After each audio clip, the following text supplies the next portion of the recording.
क्रीडावृत्त महिलांच्या तिरंगी क्रिकेट स्पर्धेत काल भारतानं सलामी फलंदाज स्मृती मंधानाची शतकी खेळी आणि स्नेह राणा आणि अमनजोत कौर यांच्या भेदक गोलंदाजीच्या जोरावर श्रीलंकेवर 97 धावांनी दणदणीत विजय मिळवत मालिकाही जिंकली। कोलंबो इथे झालेल्या अंतिम सामन्यात भारतानं नाणेफेक जिंकत प्रथम फलंदाजीचा निर्णय घेतला। सलामी फलंदाज स्मृती मंधाना हिनं प्रतिका रावलसोबत सामन्याची सुरुवात केली। प्रतिका रावल 30 धावा करून बाद झाल्यानंतर स्मृतीनं दुसऱ्या खेळाडूसाठी हरलीन देओलसोबत महत्त्वपूर्ण 120 धावांची भागीदारी केली।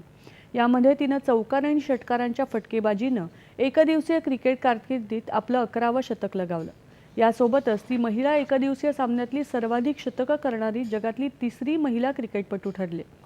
स्मृती मंधानाच्या 116 धावांच्या जोरावर भारतानं निर्धारित 50 षटकात 7 खेळाडू गमावत 342 धावा केल्या। भारतानं दिलेल्या 343 धावांच्या लक्ष्याचा पाठलाग करण्यासाठी फलंदाजीसाठी उतरलेला श्रीलंकेचा संघ स्नेह राणा आणि अमनजोत कौरच्या गोलंदाजीपुढे ढेपाळला आणि 48 षटकं 2 चेंडूंमध्ये सर्व खेळाडू गमावत केवळ 245 धावांपर्यंतच मजल मारू शकला। स्नेह राणानं सर्वाधिक 4 तर अमनजोत कौरनं 3 खेळाडू टिपले। स्मृती मंधाना सामनावीर ठरली तर या मालिकेत 15 खेळाडू बाद करणारी स्नेह राणा ही मालिकावीर ठरली।